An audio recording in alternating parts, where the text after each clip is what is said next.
welcome to the Laughing Monkey Music Show. We have Kenny and Andy on, two of the guys from Overhaul. How you guys doing today? Doing great. Hi, doing good. Awesome. And talking from the other side of the globe, this wonderful day. So you guys are in the afternoon hours. I'm in the morning over here in the US. So we're here to introduce you to the audience. We've been trying to get this for a while now, almost since the beginning of my show.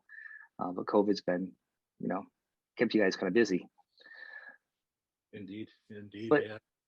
excellent. You guys have an album out. Well, you redid an original album, which is what you're promoting today, and then I'm sure you have more stuff going on. Let's talk about a little bit about the band first, all right? The inception, just a little mini bio. We don't need a behind the music, a full thing. If either of you guys want to jump in.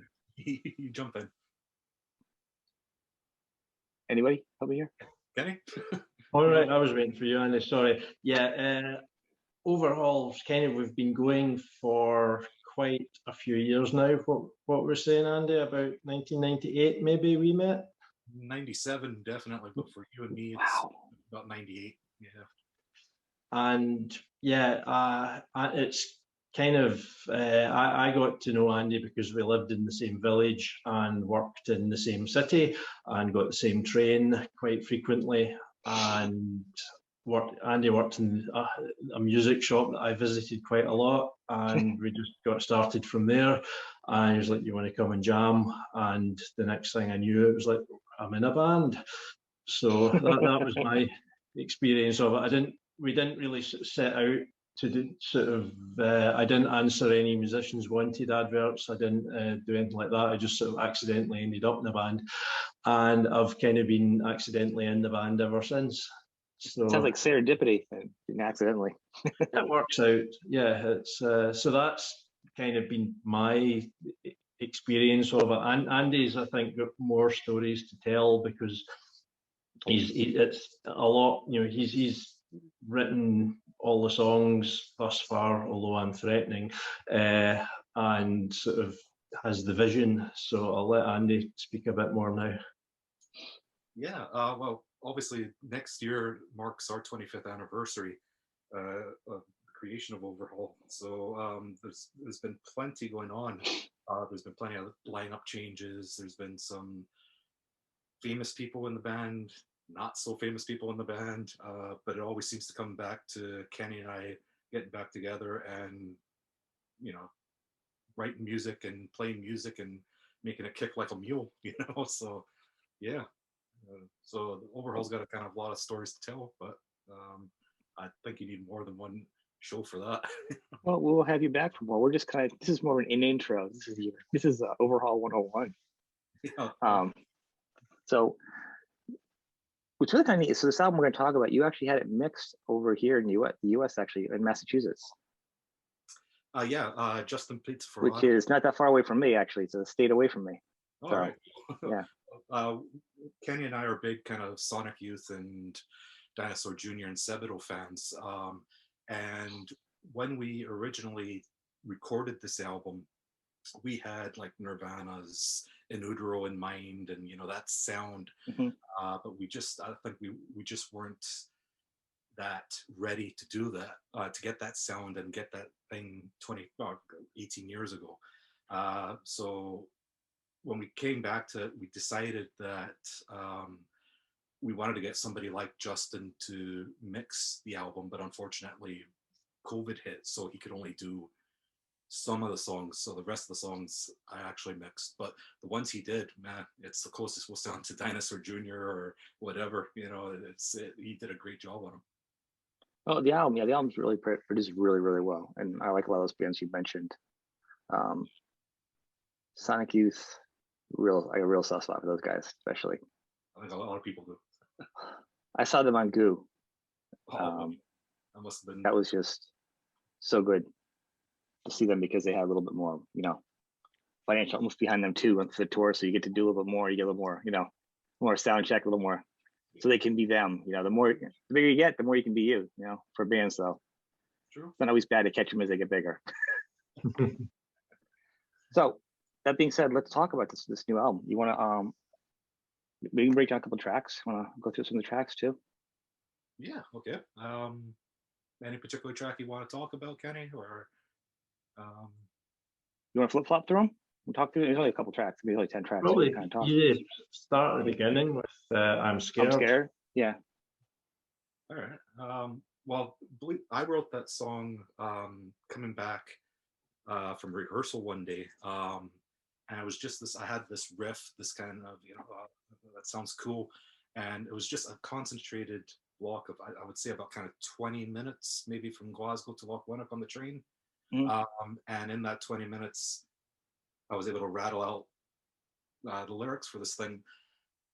Okay, they're not the best lyrics I've ever written, but it was a starting point. It got the message across, and it really kind of it stuck. And then apart from one word, I've changed. I've not changed a thing in 18 years or whatever. So have you guys actually? Yeah. So as we'll go back and I just jump around. As you redid this album, have you gone like a lot of changes, or you kind of kept pretty much to what it was? Like you said, one or two lyrics. Have you changed? Gone? You know what?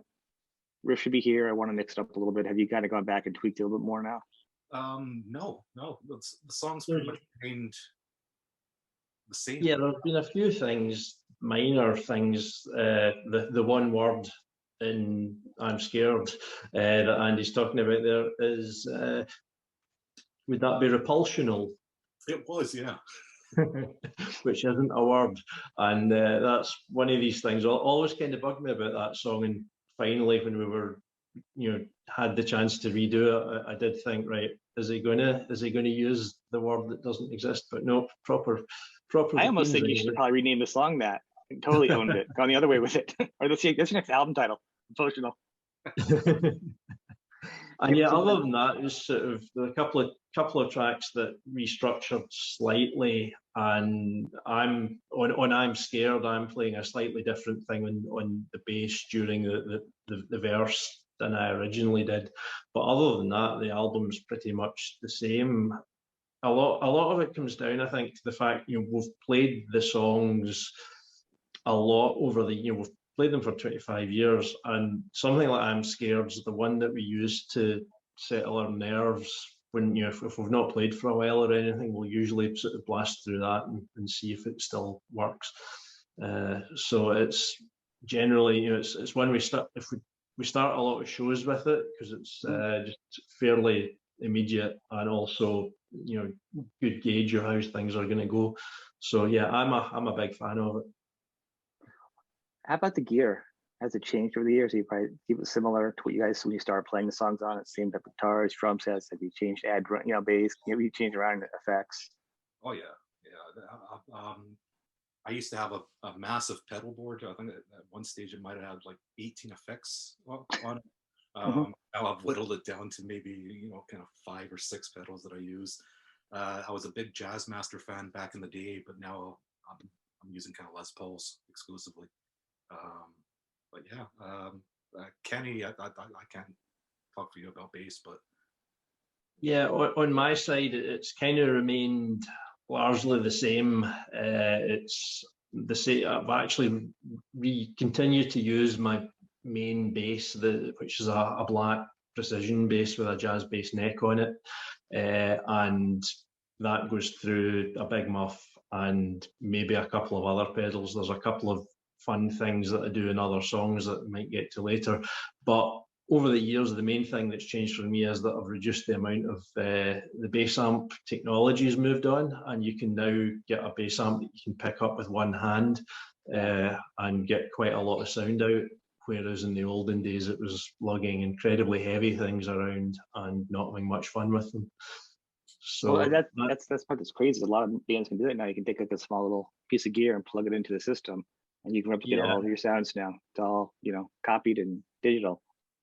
Yeah, we're not quite at the stage of the sort of plugging into the Line 6 emulators and everything. Not quite got to that stage. I think we both still like to have amps blaring, and I've seen we've done a few shows with bands using pretty much digital straight into in-ear monitors. And it's if you're touring around, and it's great because you don't have much setup, you don't have much gear to lug, and you've fairly consistent sound across the board when you tour. So I can see the advantages, but we've not quite fully embraced that yet. I'll just acknowledge it. It's neat because you guys, I'm sorry, Andy, what's great is to have the chance to talk to a band that's actually redoing an album that they didn't put out this long into their career later on. They've had all kinds of different advances and stuff. So to do that and go back and look at it is really interesting, you know. Yeah. To do that, because it's really been, I don't know any bands that have done that. I mean, I'm sure everything's been done, but and usually it's the Beatles. It's the music that usually the Beatles have done it already. So, but yeah, it's funny because I can't really think offhand of a band that's done that before. No, heard of bands of like kind of Screeching Weasel and all that doing other bands' first albums, you know. Right. Right.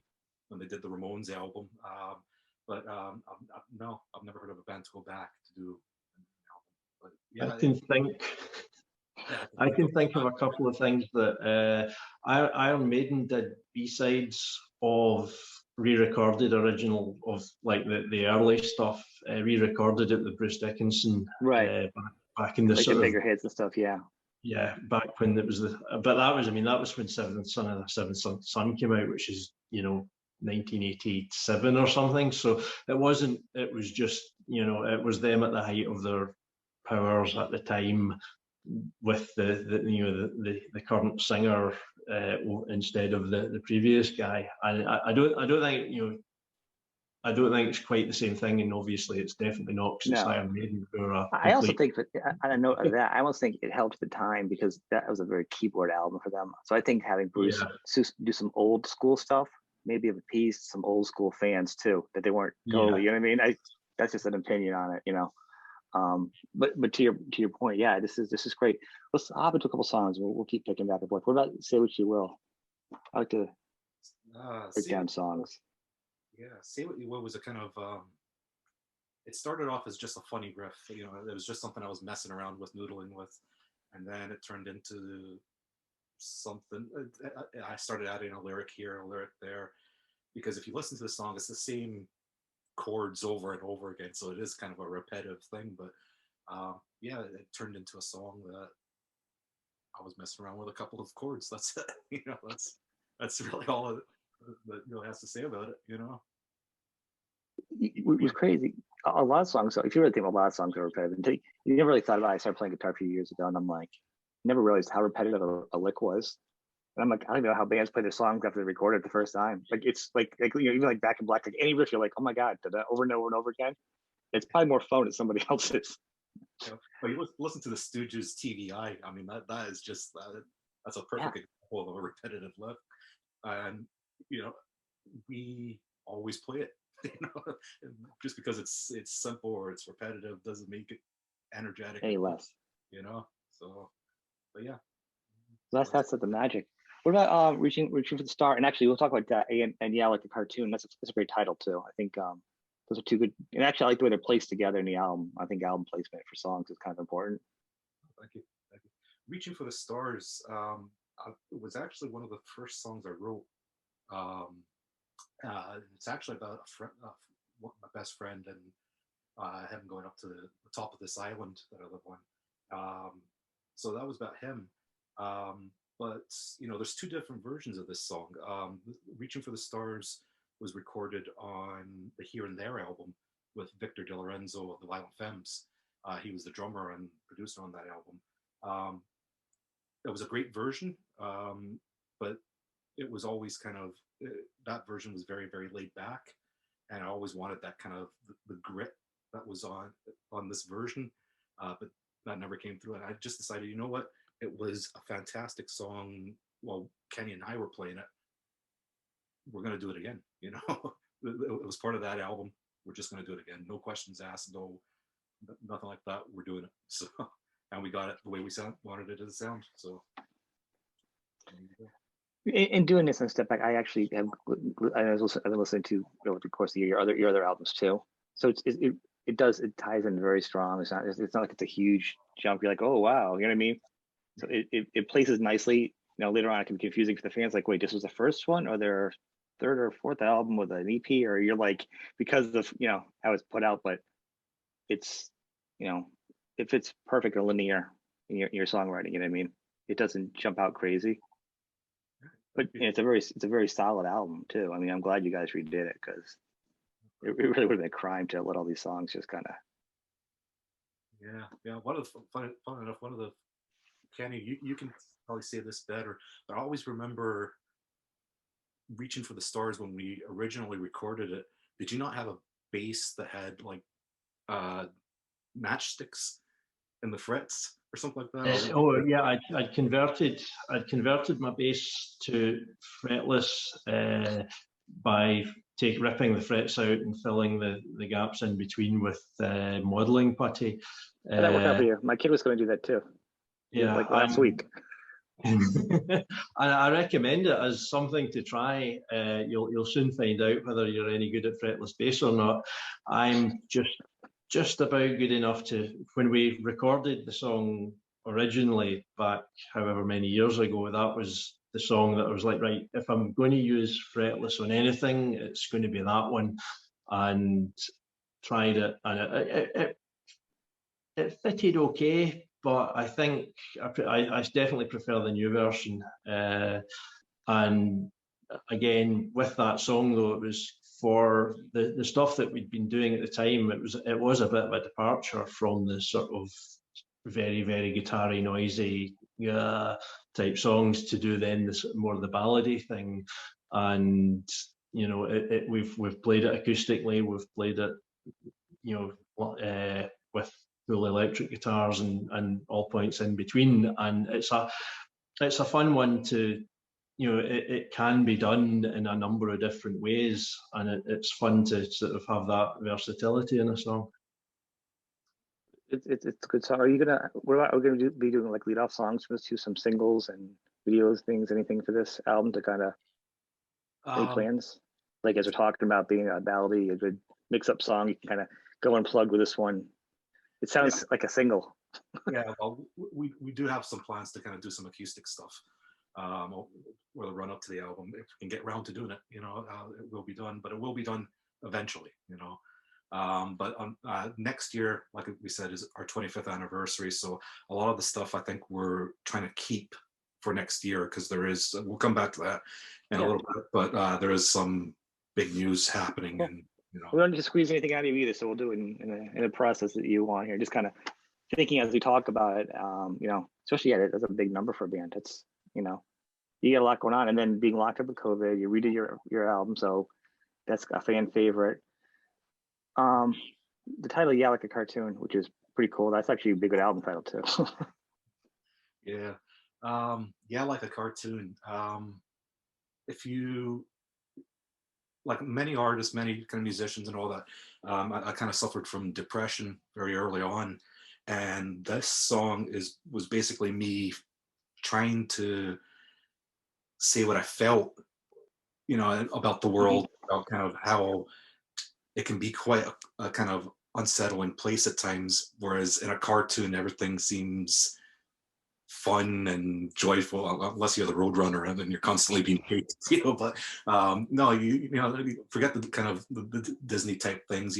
Cartoons is all about fun. It's all about kind of a light place to be, and I always thought kind of, well, depression's a very, very heavy thing. Cartoons are a very colorful, light thing.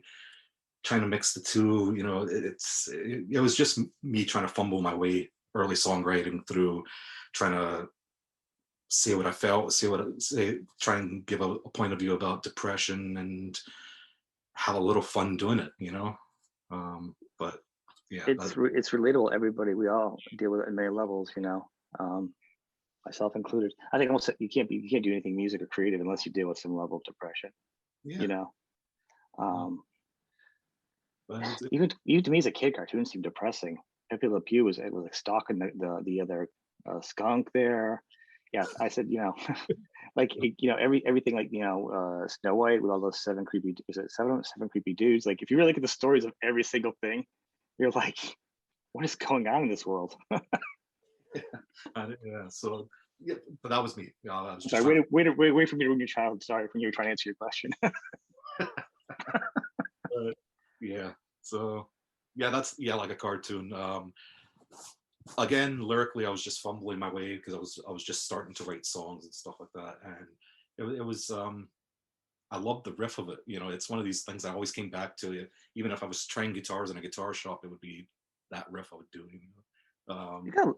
It's a good riff. I mean, there's a lot of really good riffs on this album. It's a good riffy album, and I particularly, I do like the lyrics on that one too. You know, it's probably because it's relatable, I guess. You know. Yeah, well, that's great. It is. I also love the way Kenny's bass sounds in the set on this song. This to me, this one stands out of all the songs because I mixed a few of them. This one stands out a lot more because Kenny's playing bass, but it's distorted, you know. And I'll let him talk about this because sorry, Ken, I don't want to kind of jump in for you, but your bass playing is fantastic on the song. I'll take that. Thank you very much. No, on this, I mean, from the bass point of view in this, for the main sort of dun, dun, dun, dun, main riff, it's just kind of doubling the guitar. But then during the verses and the solos, it does sort of go off into this sort of more melodic sort of walking bass line type thing. And it's really fun to play. And I do like the fact that it switches between just the sort of riffing and the more sort of flowing melodic walking stuff. And yeah, and in terms of the actual tone of it, then the distortion's kind of something. It's actually been fairly recent that I've finally found the kind of tone that I've been wanting to get, which is the sort of fairly gnarly, fairly gnarly distorted tone without being completely a wall of, indescribable fuzz, which is what I was getting in the early days. And so it's been quite nice the last few times that we've got together and rehearsed and played live and stuff. I'm feeling a lot happier with the tone I'm getting from the bass, because it's, bass is kind of a funny one that you generally, a lot of people don't really hear the bass other than other bass players, but it's the thing you notice when it's not there. I always listen to the bass. A bass can destroy a song. Yeah, in my opinion. Yeah, so I enjoy sort of when Andy comes up with an idea. I enjoy trying to figure out, right, do I just play along with the root notes and follow the riff on the guitar and just do that, or do I play something slightly different or something completely different? And just, sometimes it's just really good to just sort of come in and use it as a blunt instrument to sort of hammer away. I would say two things on that. A, congratulations on finding a tone. I think we should have like a birthday cake or a party or something for every guitar player that finds a tone, because I don't think I'll ever find it. Like, so we should have a party night for you to celebrate you having it, right? Yay. I'd be happy. I envy you on that one. I don't think. And the second thing is, what's great about your bass playing and overall, I'm going to say, and also Andy, the production is, I couldn't like listen to it and distinguish between the tracks. It's a very solid album. Who produced what? I'll be honest with you. It's very good. You did a really good job producing. So kudos to you, man. It's equally the same. That being said, your bass playing to me is, and I'm not going to say it sounds like, but it does the job of like Michael Anthony would do in Van Halen. You play it where it needs to be played. You don't overplay it, but then when you need to, you play something else in the right place that's interesting that you wouldn't expect. Does that make sense to you guys? Like it's across, because you can just be like one bass player and do one of those gigs in a band, and it can be okay. But the sound you guys have for three people, and working at the bass as part of the songwriting process, not just as part of the building structure. It's actually part of the texture. Yeah. It's different. I've always kind of approached it. I mean, I've always preferred being in a power trio. Even I've done I've not done many other bands, but I've sort of done a few things over the years with other people just for fun. And I did a charity gig once with some guys that I was working with, and that was a power trio. I've always just found that when you strip it down to that guitar, bass, drums, and get the interaction between them going, it's a really powerful thing, and it's something that I really enjoy doing. When there's more elements to it, it's the bass has to take a bit of a backseat more, and I kind of like being able to sort of take a bit of spotlight as well as take the backseat. I can do both in this band, and it's good fun that way. And less people pick on the bass player too, right? Well, that's less bass player jokes. There's only 3 of you.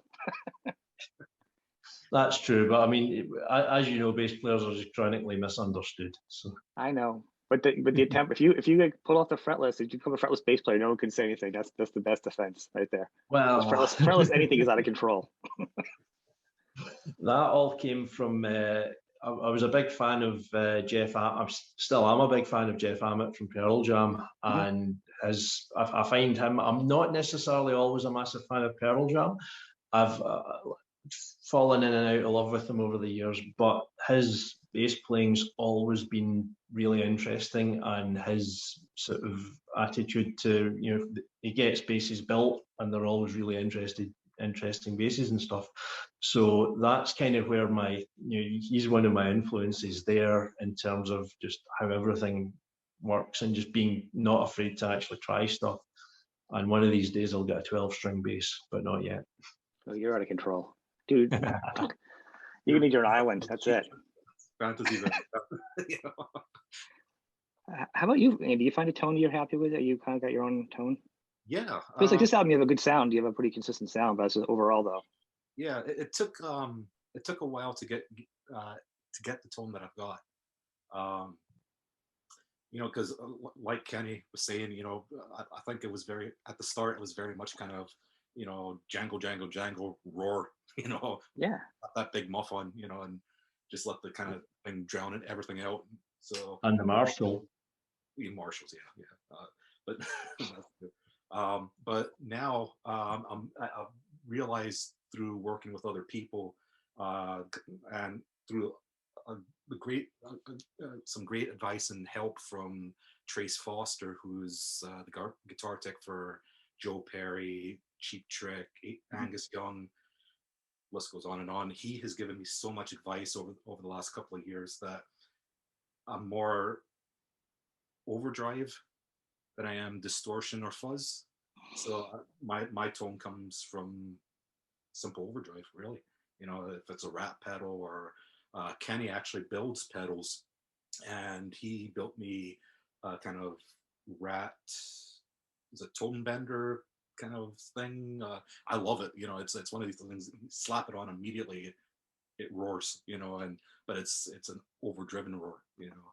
Well, I think, and that's something that an experienced musician would notice, and a lot of younger ones wouldn't. And even especially when you guys just first started, is sometimes you can still be loud and you get a little distorted, but the cleaner the power is, the original piece, and then when it gets louder, it's almost like you have more power and more control of your tone and of the frequency. There's like so much more of it by holding back almost, and that's almost like that. The Lions or whatever. I forgot how the story goes. The sin. Let's go down to the pack and and take one down. No, let's go down and take them all down, like slowly. Like the knowledge of knowing, holding back sometimes. It's all about dynamic. Really helps your instrument, and also taking down animals, I guess. What do you get for guitar? What is that? What is what we're looking at? What is that?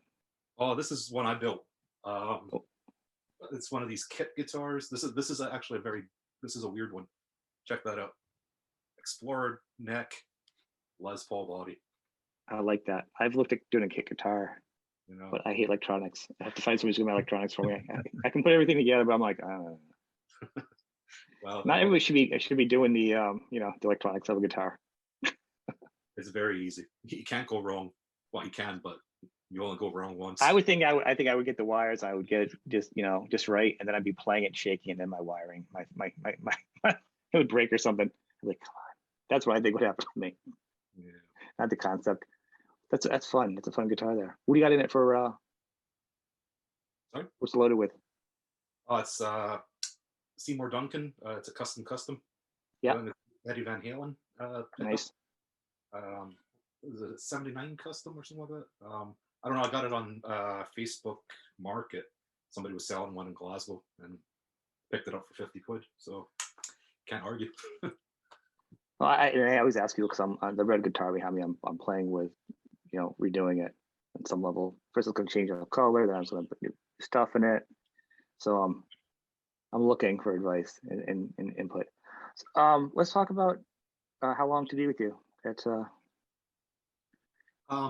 yeah, that's that, How I Want to Be With You is a love song. It's kind of that. It's very much Robert Smith of The Cure. It's very much, I think, there's a little bit of Beatles in there. Yeah, it's just one of these songs where I had the riff or chordal structure for it. And again, I always kind of write the song and then write the lyrics. I write about the first emotion that it evokes, those chords evoke, and that's what it was. My wife was away at the time. Yeah, so that's all. Wrote it in an afternoon. That was it.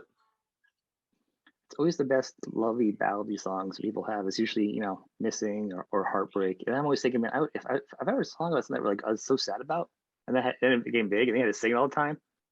Does it become like a new thing you're happy about now because it's successful, or what? It's got like a therapy. Yeah, I suppose it is. Yeah. But the production of this one was actually fun to do. It almost ruined me mixing it, because trying to do all the elements of it, because I was trying to get acoustic guitars mixed in with distorted guitars and distorted bass, whilst trying to keep everything very, very clean. That was one of the last songs I was working on, and I think I got it to a point where I was like, you know what, if I touch it or move anything else, I may lose it, and I don't want to do that. So what it is what it is right now. But I think it sounds great, and it's crunchy. It's got a lovely jangly tone while still retaining the kind of the body of it, body of rock. So I do. I actually love these little facts about each song because listening to it, and I've been in more of a formatted rock or different types of music, but less of the production of this genre. Besides just listening to it, I've never actually been in the production end of it. So to me, it's also very interesting to hear how you put these songs together from a a nerd end of it, because I really like it. How to find the balance of it is yeah. Well, fun enough, Trace Foster said, there's only one person in the world that's going to know what you want to sound like, and that's yourself.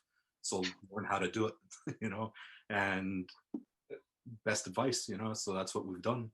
And I think, Kenny, I think we've got it to the stage where we're very happy with what the sound in total is, and how we're getting it is absolutely spot on, so yeah. I don't see outside of you having someone to be fresh ears while you're not producing everything moving forward. I mean, you've kind of got the sound, and it's great. Maybe someone to slap you in the knuckles once in a while to say, hey. Yeah, because you always need fresh ears. You know what I mean? And if you're part of the band, if you're just an outside producer and you have an idea, then those guys got their own thing. Yeah. But if it's your own music, you need fresh ears. Yeah, well, that's where I love doing that, because I'll mix it to a certain point, and then I'll just say, I'll pass it off to the guys, to John and Kenny, and say, I need fresh ears on this. Tell me what you think, and they'll pick out their things and add their bits. But there's been a few things Kenny's picked up on, which has been vital. And obviously, once you keep hearing and hearing, listening and listening to the same song over and over again, when you're mixing and producing it, you tend to kind of go, blind in the ear. If that makes sense. That the fatigue of just hearing the same thing over and over again. Yeah. At one point, everything sounds horrible. You just want to erase, go home. Yeah. All becomes mud in the ear. It does. So, as we'll talk about Rain next. But as we talk about this, how much the the flow of the album? Did you it's the same order the album was put together when you first did it, like when you guys, or did you change it around? The song listing, how is this the same flow it had before? Yeah. Well, on you go, Kenny. I'll let you. I was just going to say that there's the only thing is that there was we've taken a song out from the original recordings that we did way back when, just because it didn't really fit the flow of it. It was too similar to a couple of the other songs. It didn't really add anything, so we took one song out to just make everything else flow better, and I think that's worked. Yeah, thanks a lot. That was my favorite song. I'm just kidding. Well, I think I'd like to tease, but on a serious note, I mean, it's I don't know if it's generationally because everyone listens to stuff like 1 minute here, 1 minute there. But when I'm listening to it, like I like to put your music in, and the reason why you're a band I listen to and why bands on a show is I, put it on any of your albums and it goes through. It's not like you're driving a car. It's like you're teaching your kid how to drive stick shift. You're like, you know what I mean? Yeah. That's a horrible listening experience. Even if they're all great songs, if you put them in the wrong order, it can be pretty abrasive. Or two or three of the same songs are together, so to self-edit and take out a personal love because it's just two of the same is an important thing. It is, yeah. And I always kind of maintain and see those albums that like Cheap Tricks in Color, or even Aerosmith's Get a Grip, or those type of albums. You put it on and there's not a kind of stutter moment, or there's not one like skip moment, or there's those albums. Once you put that first song on, you're hooked from right, and then it's over. You're like, what happened? It's like an experience. It's like a ride. It's a And realistically, that's what I always wanted for an Overhaul album, was to put that on and you're taken through that kind of start to finish, and without having to press skip or go on to another album type thing, but yeah. And that's good, because I mean that's why I listen to music. There's been some albums of artists I enjoy, and sometimes if you have a couple of bad tracks or bad things in there, it actually will prevent me from listening to the album, because I hate skipping around the songs. I'm gonna have to then I'll have to go through and make like a greatest hits thing or something. I don't like doing that. I like the way the artist intended it. It's the journey that you set, and then if an artist in a band can survive through the fights of recording it, and then deciding whose song goes where, which is usually the worst. And fight the producers or whatever. If it's made it that far along, you want to give it the full listen, the respect that it deserves. Yeah, absolutely. Tied to the Tracks. They're all good titles. I love that one. That's a good one. Tied to the Tracks. That is a beast. That is a beast of a song. That is sheer anger, and trying to come out with something that you're just frustrated with certain people, and you're frustrated with the world, and you sometimes you just need to shout and scream, and this song does that. Right from the get-go, when you hear that talk box, and it's and the funny thing is, I can't listen to that song without the talk box in it. When we do it live, yeah, because of the technical thing of having a talk box there, it's quite difficult to do, so we tend to leave it out. But you miss it, you're like, no, it's gotta have that grrr. I think it's great. I think that'd be a good single. I could see that being a black and white video, and maybe throw those with some black and white crazies, like for Tied to Tracks, just to break up the shots of the craziness of the video, the live video of doing like the old Tied to the Tracks, like the old black and white movies, the damsel in distress and the villain, like those segments, but make just awful. Yeah, just a few clips in there just to break up the live shots, but mostly just make it a live black and white, full in your face video. So you've got a video there, so if you want to do it, on you go. I'm telling you, man, that'd be great. Russian Roulette. I'm sorry. Yeah, can you? But yeah, that song, again, this is a song that production wise was difficult to do, because Kenny's bass playing on this is phenomenal. And I don't just say that because he's my best friend and he's in my band. for any bass player I've heard, his bass playing on this track is fantastic, because he adds an element that you think shouldn't work with a distorted bass, and it's some sort of kind of filter pedal thing that he uses. But I'll let Kenny, you tell him what. Yeah. So on this one, and I don't even know why I decided to use an envelope filter on the song, but basically it's a Qtron, Electro-Harmonix Qtron envelope filter, which when you play bass and you go dom dom dom dom, it sort of goes wah wah wah wah, and it does this auto wah thing. And the specific one that I have, this Qtron, I've never managed to find anything that sounds quite the same as it, and I'm always on a quest to find maybe a smaller pedal about that size, because that's, you know, it's a fairly sizable pedal, and I don't want to have to cart it around. But yeah, it's just, it adds that real strange element of this sort of funky sound in what is otherwise a very aggressive track. And then because of the funkiness of the sound, it sort of forces me to play quite a bouncy bass line to go with that, which again works to counteract the raw aggression of the guitars. And yeah, I again, it's great fun to play it live. And if we're doing a show, that's one of the tracks that's fairly likely to get people jumping around at it. So yeah, it's one of my favorites. This is actually a good example of what I was talking about too, about playing something separate, like a Michael Anthony, like you're playing something totally different. Like that is exactly what I'm talking about. Yeah. Where you've got such freedom to do different parts. You move around, you put the right parts where it belongs. Yeah. So, and it doesn't sound like it sticks out on a listener side, because the whole album, like I said, it flows. So yeah, maybe you sitting at the desk producing it, mixing it is different. Yeah.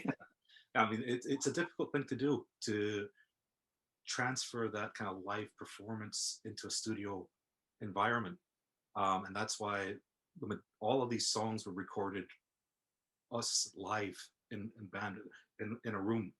We were all in there together. Apart from the vocals, we did all the instrumentation there, and it just adds. It gets us that huge step closer to what it sounds like live, which is what we want people to sound, or want people to hear.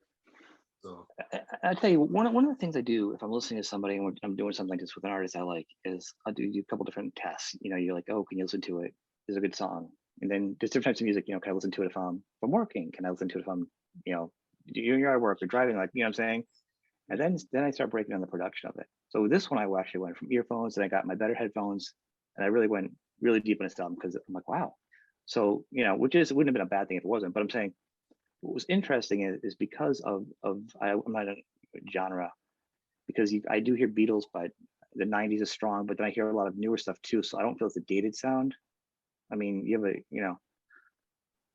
but that being said, I think you used the word muddy is very slippery slope, especially with this type of music, because there's a lot of distortion and everything could really could just be too much, especially when you're like mixing it, because you're mixing for different size speakers and different stereos and stuff. It's really hard. To me, you escaped that, and you kept it very lush sounding, where you had a lot of sounds.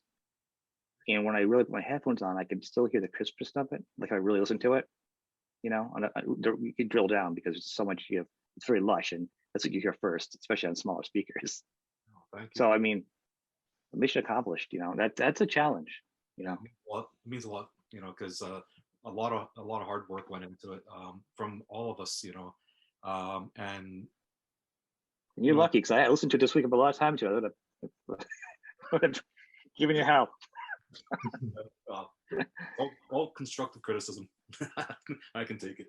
One of the things I love about this is because we had such a bad experience the first time around, and not having it the way that we wanted it, not having this thing that we're like, we can't release this, this isn't good enough, to having it like this. It does mean the world to hear the feedback from other people seeing that, you know, so thank you very much, you know.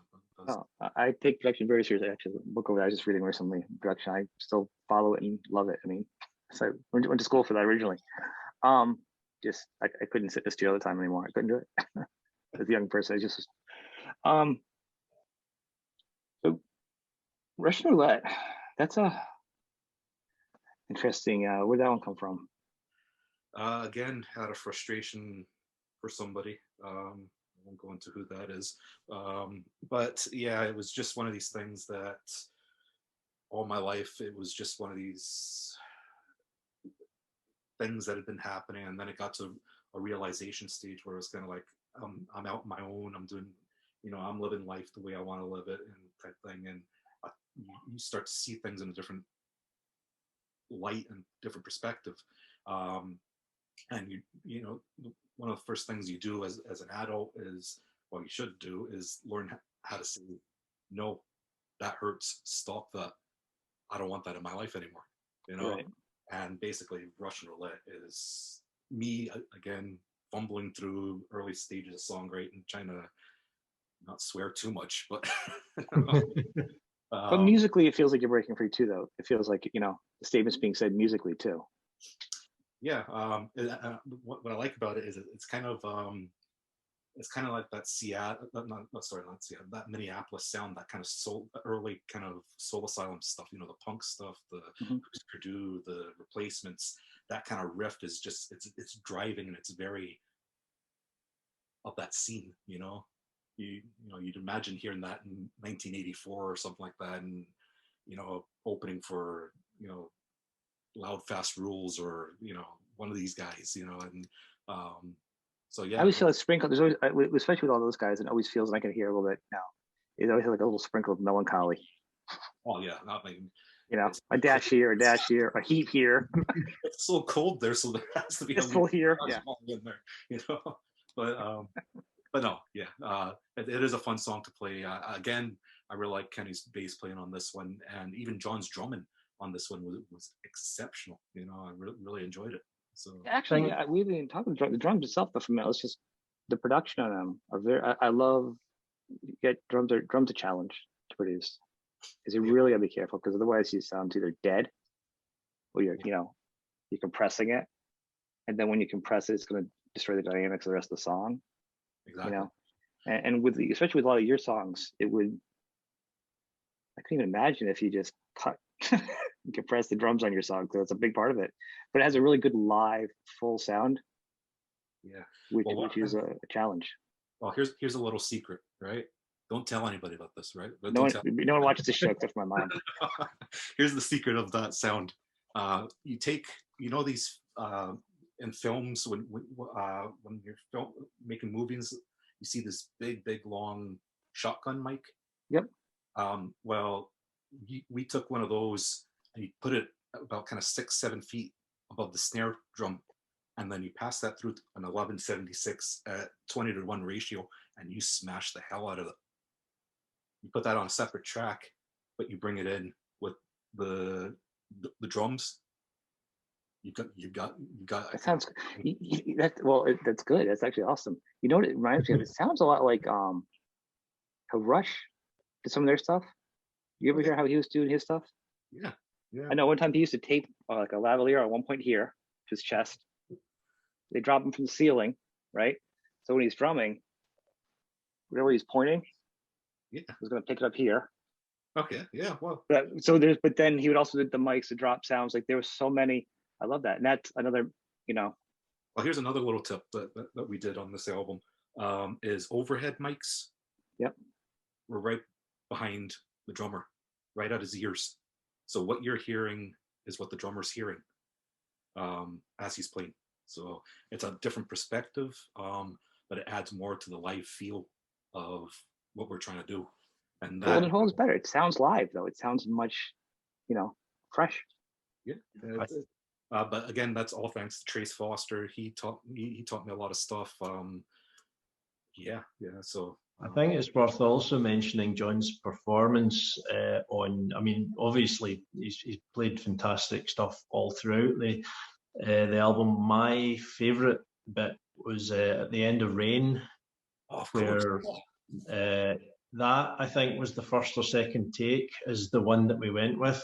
And it was really difficult for me to keep playing because he just came in with this sort of insane, trying to make it sound like a thunderstorm type thing. And it just moves around the timing a lot. And I'm trying to keep it sort of fairly 4/4, but at the same time, my instincts to follow the drummer, but John was just playing something amazing, and part of it is just the surprise of what on earth's that happening that really fed into that particular take. So that's I think my favourite bit of John's drumming on the albums, that the end of Rain, when the thunderstorm kicks in, and it was something quite special. It was just sort of, I think, pretty much improvised. I don't think he had it overly planned out. It was just like play something at the end, and just came in with this sort of really, like a thunderstorm.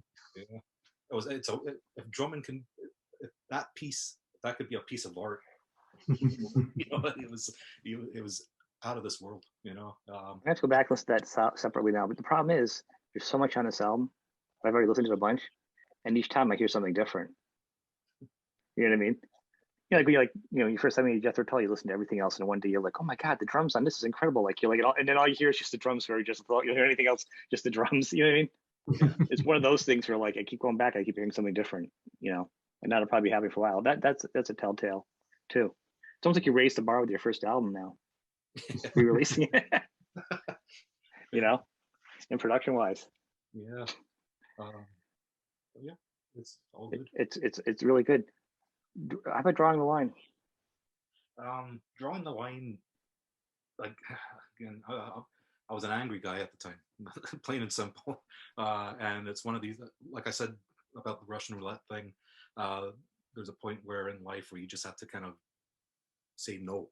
This is the end. This is the kind of I'm not going to allow you to treat me this way anymore. So that's what that song's about. It's just a very aggressive way of writing. And yeah, it turned out the way it turned out. And there was a lot I was trying to say in it. From a songwriting perspective, I think I touched all the bases, but it's not a great piece of work, but it's not my finest, but for first song, first couple of songs, I think, and the way it turned out was actually really, really great, because I was worried about this one, because we're older now. This is an aggressive, fast-paced song, and I was worried, do we have the stamina to do this? And hell yeah, it totally impressed me, And well, it's sonically very powerful. And I also say step back. I wouldn't say it's not like that song. You gotta stop speaking like that, man. These are, you can't compare songs. It's not like they're kids. Children you can compare and say who's your favorite kid. And I do every single day. And I just point to them. I tell them you. But songs are special. And when you write at a certain point in your life, yeah. And you hear an artist like, I look back, my old lyrics are awful. No, that's who you were then. That was how you created. That's who you were. You wouldn't have been part of the journey where you are now. Exactly. It's a part of the language. So it's good. It stands on its own. You're really comparing. You know what I mean? Yeah. That's just my opinion. Yeah. Like I said, I mean, it is where I was at the time. Right. I'm glad it's out. it's now out of my system, and yeah. Well, just looking back and breaking down, it's kind of interesting to hear like a little bit of where you were at, and then like sonically, kind of just breaking through these songs this way, because it's putting the time to go back and reduce it when you did, and the band's getting close to 25 years. I mean, it's kind of unknown. So for me to go back, I want to go like break into a couple of these, just here and now type of thing is kind of a fun thing. Yeah. Of course, it was a little different. You're a little different person now. You as a human, as a songwriter, it's a little different. Yeah. But it doesn't sound like it's like a 15-year-old angry 15-year-old's album. You know what I mean? Yeah. Well, it sounds like an artist that's just sharing emotions. Yeah. I think like with many things in life, with songs especially, if you're a songwriter, that what you're writing about isn't going to change. How you felt hasn't changed. So it's just as real now as it was back then, you know. So it was interesting to kind of go back to do these songs, to redo them, because you're talking about 18 years of a difference. You know, you're talking about. But did you just bring it right back to that moment? Like, you don't feel like you're that old. Like when you walk by the mirror, you're like, who's that creepy old guy looking at me? You're like, because you don't feel like you're that guy. It just feels like it was yesterday on some level, you know? Yeah. I mean, and COVID hasn't helped making it feel like it was just yesterday, was the same day as before. Yeah. But you know what I'm saying? Like, it feels like you're like, oh, I'm gonna write a song, I'm gonna feel this emotion. Like, you're right there. Yeah, and you know, it's one of these things. I'd love to hear what you think about this guy, kind of going back to do them, because how do you feel listening back to the songs now compared to back then? It is a strange thing, because I am a very different person now than what I was back then, and I've had a vast amount of interesting experience with life since then, and we've both moved on from being those guys just sitting around jamming out guitars and just moving on. It's interesting. I don't think that if what we're going to come out with next, I don't think it's going to sound the same. It's hopefully going to sound, I don't want to say more sophisticated, because that's not what I mean, but the first album feels like something that we had to do, and Andy's sort of had a lot of stuff to get out of his system at that time, and since then we've had a fairly interesting life between the two of us. I think we've done some I think we've both managed to sort of turn out all right in the end. And I don't think this is the end either. So yeah, it's a funny one for me to go back and revisit it, but it does feel like unfinished business, that it's been really great to deal with the stuff that was annoying me about that original version. And none of it, we said, we haven't really talked too much about what the original version sounded like. It's not terrible, but there's things in it that, anytime I hear the old tracks, because I've got a copy of them on a folder of MP3s, and if I listen back, I'm like, yeah, I can hear all the stuff that's wrong, and I can remember being in the studio, and it wasn't a nice experience. We've been we've done other recording sessions, other stuff that's been an enjoyable, fun time. That one really didn't feel like fun, and I can't exactly put my finger on what was wrong, but I just remember thinking at the time that we did, was it a 2-day session or a 3-day session in the studio? I think, all this stuff, we're DIY. We don't have any kind of record label behind us. We're funding it ourselves. We're doing it for fun as much as anything else. As at this point, a lot of artists do. Even bigger artists are at this point the same thing. Yeah. But part of it is just we want to create something good, and that I can remember it was, we'd saved up a bit of cash to be able to go into the studio, but we were aware the clock was ticking, and I can just remember being really nervous, and especially when we first recorded the first song and the red light went on for the first time, and I froze, and I could feel myself having to force thinking, what note am I hitting next? How are the strings working? Why does it not, am I in time with the drummer? And all these things that should just come naturally were not coming naturally to me. And it eventually calmed down, and we did get some great performances, but I can still hear all the bad stuff as well. And I just remember also, this isn't a criticism of the guy that was producing us, but I can remember we sort of recorded a song, one of the first takes of one of the first songs, and finished the song, and then there was just silence, and eventually he came on to say, right, is that how you think it should sound? And that was not a question that I was expecting, and that wasn't a question that was putting my mind at ease. and so we traipsed back through to the control room and listened, and it was I think we just didn't really know what, I think we expected it to sound amazing, and maybe it didn't. And I just felt that we didn't really communicate what we were trying to get out of it well, because we were just young guys at the time. Nowadays we've got a much clearer idea and less likely to be intimidated by it, and also it's not like we should have been intimidated by the producer. The producer wants us to sound good just as much as well. If he only has 2 days, like almost not for the producer side. You have 2 days for a band that's never been in the studio before. Yeah. What a wormhole to be like. What do you want to sound like? It could take sometimes it takes 3 weeks to set up a drum set. Like for like 2 days, you're like, are you happy with that? You're like, where are you going to go with that? Yeah, I don't think there was much discussion in the fact that what we wanted to sound. We were kind of in there, and yeah, I remember a vague thing like I mentioned before of Nirvana's In Utero, but I don't actually remember there being like great in-depth conversation about.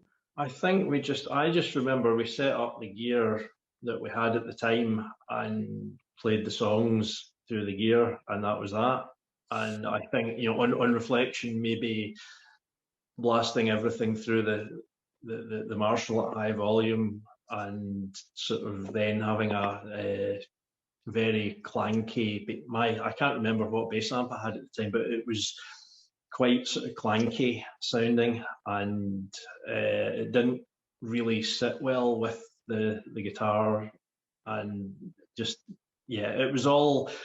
That's the stuff that our inexperience really showed at that, and now that we've got a much clearer idea of what we're doing and what we want to sound like, it's been really great. Plus, you're producing your own music that going into it. I mean, you like the producer. Have you heard of you listen to the Minutemen? Steve Albini, Unity Production by Butch Vig. Like, you know what I mean? Like, they could be trying to just saying, "Oh, I've heard a Nirvana song on the radio. I'm just going to try to make a Nirvana song on the radio." You know what I mean? Like, do you know how to be remixed? Because it's like the whole background behind these albums. It depends on who you're getting for a producer, and then you guys coming in new. Yeah. This is your therapy album, really, is what it is. It really was putting old ghosts to rest. Huh? Yeah, pretty much. The thing is, this doesn't sound like an old album, though. That's the interesting part. It has the freshness of the young band, but the maturity in the production is there of an experienced band, which is why I said earlier it will sit well in your album catalog, where it won't feel like. We all have groups that we like. I don't mention names in this show, where some albums you listen to less often than the other ones because it just kind of feels like a weird part of the band. You're like, yeah, I like that once in a while. This one kind of fits even sonically with it. The last song is Can't Go Back, and I want to talk a little what's going on in the future with you guys. And also, what are some of the songs like you touching that song, but then to further explain it, it's like, so fans that know those songs, they only know them from being live all these years. Is there any bootlegs out there? Any favorites you guys do a lot? Or like, how does that work? Or like this mysterious album? But you got to start with that last song first off. This Can't Go Back. That's a good title for our last song on an album. Yeah, and also the points fact on that that we recorded it, so we have gone back. Liars. Back again. Part of the album is called Liars. Yeah. No. Can't Go Back is it's a run-on of like what I was speaking of before about kind of being in a situation where you just can't carry on with it, and you just make a stand. That song was originally just recorded on, or it was originally just meant to be an acoustic song that was a throwaway thing. sorry, that's not true. That wasn't a throwaway thing. It was just something that I'd written and carried on with. So literally 2 lives of the song already. Keep going, keep going. What happened was that Kenny, and that was one of the first shows that Kenny and I did. I think it was a place called the 13th Note in Glasgow, and I remember we needed a group of songs to put together, and I said, "Well, I have this one. Let's just try this," and it turned out the way it turned out. And we played that live, and I think that's how that song ended up becoming an Overhaul song. So, yeah, there's nothing much more I can say about it. It's a good song. It's a good fitting song to end the album on too. Like I said, in the world of continuity, it's not so the park. So, how do people know all these songs? If just literally from being live fans all these years? Yeah, 25 years of playing these songs, and having the kind of goal to continue playing them without there being an album of it. It actually. How did it not make you crazy by people saying, "Would you put it out already? Would you put it out already?" I would be so sick of that. Well, yeah. Stop playing it or put it out. Either one or the other, because you're teasing. Funnily enough, when John joined Overhaul and we released the Lighter EP, we were doing we were doing a number of shows, and we were doing a few of these songs, and a lot of people were asking, why aren't these on an album? And it got to a point where it was kind of like, well, guys, we have to sort of discuss this, because a lot of people are asking about this, and that's when we decided, you know what, well, we have these songs, we may as well kind of talk about doing them. Conversation led to conversations to then actions, so we decided to do it. Was there any point where you guys listen, you know what, instead of doing the album again, like you're like, hey, let's just do let's do the album but live. We'll record it live. There's probably a lot of reasons why you couldn't do it, but it feels like that could be another solution, because you always do it live. Just do like a live album of it. That's probably something we never even thought about. Me to cut corners, I would have been like, you know what? We're already doing it live. Let's just do a live special one-off show, record it, and then they know it live. Yeah. That was a good idea. Maybe we should do that for an album. But you could do a live one like that. Yeah, do one of songs that the crowd don't know, and then just record the new one live. Bands have done that before. They used to do that in the 70s. Remember when music was allowed to be exciting and dangerous, and vinyl, and I think music is. I'm going to jump in here. I think music still is exciting and dangerous. I don't think it's ever not going to be exciting and dangerous. And that's, it changes with every era. There is something different about it. But it's, just now there's crazy stuff happening out there as well. But yeah, I just, that's. I agree with you. I think music is exciting. I don't think rock's dead. I don't think any of that stuff. I'm just. But I never thought music was dangerous, because it's just like with the pyramids, that you're scared of somebody's hairdo, or because somebody's got studs on their belt, or what's dangerous is taking selfies at the Grand Canyon, or like being on Instagram or something. That's dangerous. Music's exciting and creative, you know what I mean? And if somebody's something different, it's not dangerous. It's awesome. It's challenging as long as they're doing it because it's their muse inside. That's whether you're a huge band or in your bedroom with a laptop. Yeah. So that leads to here in 25 years of you guys. So you guys are not bedroom laptop guys. You guys got your own little legacy going on here. What's moving forward? What we're going to be doing with this album and the new one? Okay. Well, what can you share for this episode? Well, next year we're hoping to do 3 albums. What? One of them's a best of type thing that'll be out later in the year, just to celebrate 25 years of what we've been doing, and to have it collectively in a little package. It's like, here's that 25 years, let's do the next 25. We can safely say this now, that we talked about the Minutemen earlier on. Mike Watt, the bass player for the Minutemen, he has agreed to do a split album with us. So What? See what I did there? Yeah, what? Sorry about that. I'm a dad. I can't help it. Say Overhaul. This has been a good interview too, and I'll start with these puns, so I'll step back here. So Mike Watt and the Second Men are going to do 3 songs on a split album with us, and we're going to do whatever 12 minutes, 15 minutes it's going to do. So that's a very exciting thing. Yeah. I can't. I'm still pinching myself over that one. It's a dream come true. And Mike is a fantastic friend. He played on a song of ours years ago, and we're a regular on his kind of radio show. But the next full length album is actually being produced by Trace Foster. The Cheap Trick, Aerosmith. Look at you guys. He's producing it, and we've already started on 3 songs. One of which it's a great song. How are you not jumping out of your skin? Just let's take a recap here. Yeah. You just re-released perfect production to the album you always wanted to do. You're gonna do some split, 25 years to celebrate the greatest hits, and you're doing some awesome production with a new album with a great producer. This is like all at once. Yeah, it's a dream come true, really. And if it's going to happen, it's going to happen on our 25th anniversary. So, well, in all fairness, you guys are a good band, so it's not like it's a gift of just someone's giving you a shot. Yeah. You've earned it, and you guys deliver. So, thank you. But yeah, it's going to be a very busy year.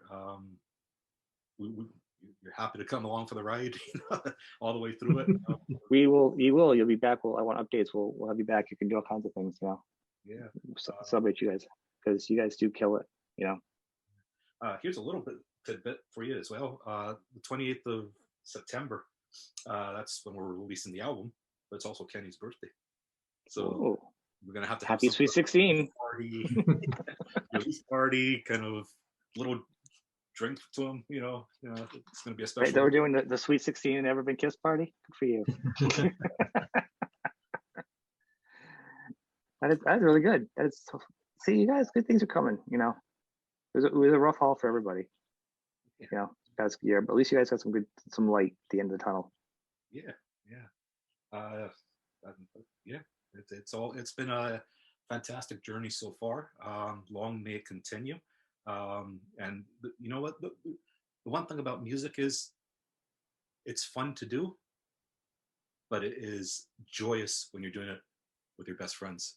And that's what I love about Overhaul, because it is the second we hit that stage, the second we plug in and the first chords ring out, it's like, it's this intensity that happens, and it's absolutely fantastic. So it feels like a celebration of friends, and even in the music, it sounds. I mean, you can produce it so everybody sounds like they're playing, on the same page. Yeah. But it's really true. It really feels like it's a sound of everybody together. Yeah, and that's one of the things that I love about this band, because although I write all the songs, one of the things that I established very, very early on is I don't want to be earning the money for the kind of royalties for my songs.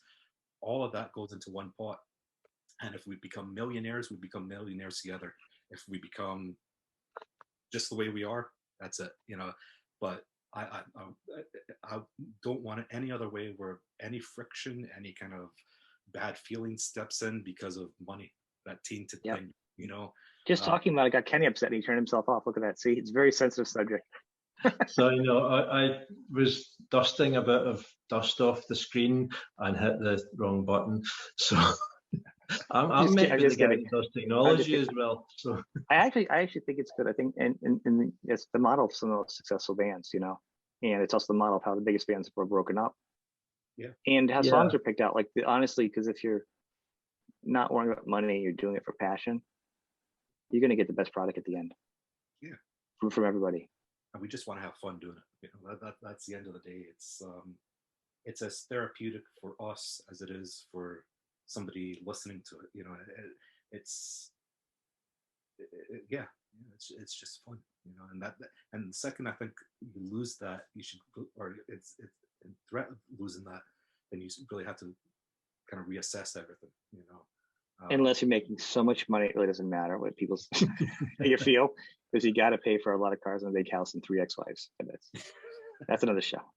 That is another show. Yeah. On a serious note, it is. It's really the reason, and that's why musicians. I mean, nowadays it's what keeps people going. You know, whether it's not your main gig, it is your main gig. It's still your main gig. You do other things that pay bills, but it's part of you. You do it because you do it. You can't.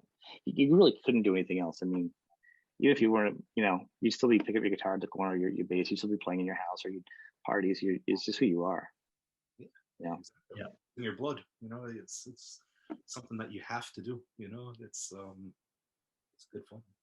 That's all it is. You know, whether it's acoustic and kind of bringing out a kind of Neil Young song or, you know, playing an AC/DC riff on a Les Paul, go for it. You know, if it's making you feel in your life, you know. Music is, I think, to me, one of the few things, and you could besides another person, you can really feel physically falling in love. You know, like when I got hearing aids, I re-listened to something again I hadn't heard in a while.